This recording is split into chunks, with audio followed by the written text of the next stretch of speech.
Hi there, Virgos. Welcome to your weekly tarot reading.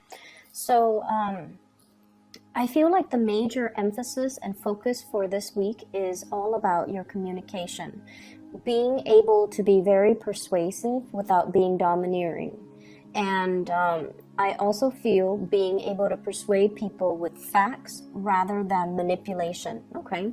A lot of the times when we want somebody to kind of do things that we think they should do, and we kind of justify it by saying, oh, it's for their better good, it's for their greater good, or it's for their best interest. And we might be in a position where we kind of spin the truth or omit truths, or spin a situation so that it skews other people's perception in a specific direction, and that is manipulation. So I feel like this energy is coming in with both of these spreads, so you want to be a little bit careful about your intentions, and you want to be a little bit mindful about not infringing on people's free will. And even if they make decisions that you don't agree with, it's really important to provide the whole truth so that other people can, make informed, enlightened decisions, okay?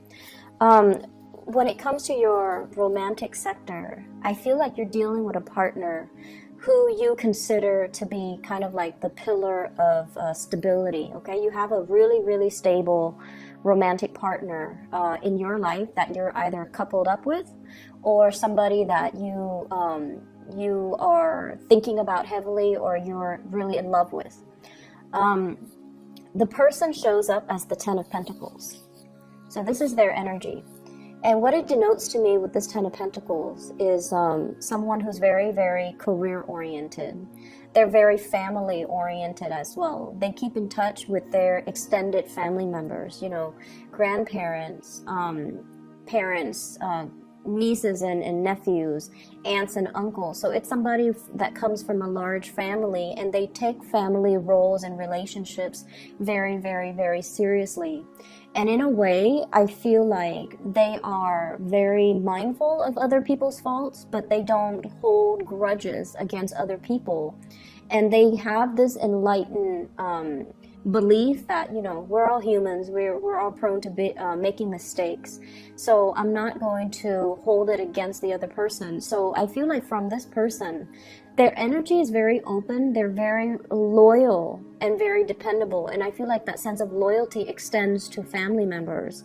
So if you're dealing with them, if it's a crush or if it's even a partner, you want to be very careful about not nitpicking, their family members, because I feel like this really fiercely loyal type of person who might not take well to criticisms about their family members. Granted, they might have flaws, but I feel like this person is very deeply protective, and they're very deeply loyal to their family unit.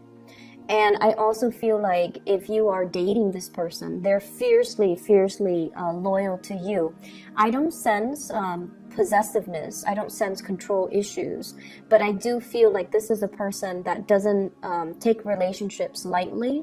And they might not have dated around a lot. So I feel like somebody who's a late bloomer, somebody who, really believes in the institution of marriage, and they're a little bit more old school, a little bit more traditional, and I feel like they do want to embody the traditional gender roles or the traditional family value where one person's the breadwinner, the other person takes care of the kids. It might not be as old school and as archaic as that, but I feel like deeply they're very, very entrenched in the past, and they are very reliable, a really good provider, somebody that has property, somebody that even works in the financial industry, okay? I also feel if you are, this is your energy coming to the table. This is how your partner views you. You show up here as the King of Wands, and your energy is you take good care of yourself. You work out, you dress well, you're mindful about the way that you look. You have a public persona about you as well, where you might have to give presentations. You might have to, lead the way. You might be in charge of people. You might be a leader in your own right. And you're someone who it's like you're a major player in your industry, in your field of expertise. You have a lot of knowledge, and you're kind of like that career climber, where your position is very set and you're due for promotions next year and then the year after that. So you're very, very financially established, and they like the fact that, you know, you get things moving for yourself. You don't sit there and wait for opportunities. You're very proactive about getting out there. This is also feeling a lot of passion towards another person. This is somebody who's protective, who's caring, who's nurturing. They don't overstep their boundaries, though, and in general, it indicates to me a lot of passion and chemistry that you are bringing to the table towards another person. If you are dealing with an earth sign, a Taurus, a Virgo, or a Capricorn, I feel like there might be communication issues coming into the picture, and your partner might be very slow to act. You know, with the nature of the Ten of Pentacles is that they're very, very methodical. They're very risk adverse. They don't like to take unnecessary risks. They don't like to deviate from their routine and their norms. And they don't really, they're not impulsive, not very spontaneous. And I feel like you're trying to get a lot of things moving, and this person is kind of dragging their feet. And as a result of it, I feel like there might be, you know, communication issues coming in through here with the Three of Swords, which is harsh words being exchanged, possibly a separation, or even thinking about like arguments between couples that can relate to, you know, the silent treatment, or like that can result in one person withdrawing because they're hurt. So be very, very mindful about how we communicate, because the King of Wands, it's someone who's very proactive, but they can be a little bit forceful, okay? If you're dealing in particular with earth signs, I feel like, you know, want to tone down on the teasing and the communication, and make sure you communicate from a space where you're understanding of their slowness to act, that you're also, you know, a little bit more understanding of their willingness or their unwillingness for change, okay, to make like rapid sweeping change in their lives. They see you as someone who's able to implement, you know, it's like you don't talk about things, you just do them. You don't sit there and say like, oh, here are my plans, you know, you just get things done. And I feel like your partner is not on the same time frame as you, and it can be a little bit frustrating. I see as well a lot of like missed opportunities between you and a crush, okay? So we have here the Five of Cups. This is what I call like the heartbreaker card. It's somebody who can be seen as a little bit flirtatious. They are very, very friendly, but their attention is not exclusive to one person.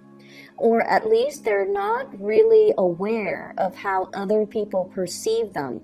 So I feel there's an element here about, you know, harsh words being exchanged, feeling that sense of regret, and feeling that sense of like, I shouldn't have said that, or, you know, he or she should not have said that to me. So it can create a little bit of an estrangement between two people. And we also have the Devil energy coming through here, which indicates, I feel like, for some of you who are not in well, you could be in a committed relationship, you're dealing with another person that might have entanglements elsewhere. Okay, so they might have a family, they might have, you might find out this week, like somebody you're interested in is already in another relationship. If they've been flirting with you hardcore, then, you know, I feel like you're going to put a stop to that. I don't see third party meddling, but I do feel like there's a presence of third parties, and it's indicated with the Ten of Pentacles, which is a family card, as well as the Devil, which indicates really strong attraction to another person, but it's not really seeing the light of day here with the Three of Swords, mainly because somebody is engaged, married, in another relationship, or, you know, coupled up with somebody else, or they have other arrangements that's disallowing you to come to them, or disallowing them to come forward to you, and for the two of you to come together and date. The other areas that I'm going to touch on here is, I feel like for many of you, there's a sense of like self-consciousness, being self-conscious, feeling like anxiety, and I feel like it's in the realm of public speaking. Okay, many of you have high levels of education, so I feel like the majority of people who are watching this you guys have like a high level of education, and it's indicated here with the magician. This is somebody, I feel like, you know, it's somebody who has a mastery over many subjects. So you might have a master's degree, you might have a PhD, you might have a bachelor's degree, you might have multiple certificates, might have multiple degrees. And I feel almost like you're trying to find ways in which to make use of all your skills, okay? And you're trying to, as well, I feel, reach out to a larger demographic. You're trying to reach out to a larger group of people. And what I'm sensing is, with this World card, I feel like there's a lot of hesitation. Even though you are a major player in your field, I feel like there's hesitation and reservation from your end about public speaking, about speaking out, about being center stage, about, you know, having all eyes on you. It can make you feel a little bit uncomfortable. And I mentioned before with Virgo people, you're very good at working behind the scenes and letting somebody else shine under that spotlight. You're not an attention hog, you know. But I also feel like you're thrust into some type of a new work situation where your ability to speak, your ability to be very eloquent with your speech, to be very concise with your communication, and to be very articulate. Somewhat like, if it's interpersonal relationship, you do just fine. But if it's in a large group setting, you know, the anxiety sets in and self-consciousness sets in, and you're not able to convey the messages to the best of your capabilities. And I feel like you might be beating yourself up over it. Rehearse, okay? Rehearse so that everything flows naturally, and so that you're not scrambling at the last minute. Just rehearse. It does wonders for you, okay? So I see that element coming through where there's like social anxiety, or even like public speaking, fear of public speaking and things like that. I feel for many of you, there are, it's like making decisions with another person, trying to decide, and I feel like it's heavily work focused, okay? I see a lot of work trips, a lot of travel and movement happening for you guys as well. And I feel some of you are finishing up something, like possibly publishing. You're trying to get people to publish it, or you are trying to attend like conferences where you have to, you know, talk about what you just published. And then I also feel people finishing up something, possibly finishing up with school. And then traveling to, you know, for job interviews, traveling to try to find financiers or funding for some type of project. It's going to be a very busy week, but I see this big element about you rubbing elbows with people that are also major players in their field, and they're going to be able to give you a lot of assistance, a lot of technical expertise, and it's going to really help you overcome a lot of these issues, okay? So I hope the reading is helpful for you guys, Virgos. Take care of yourself, and I'll be back next week, okay? Bye-bye.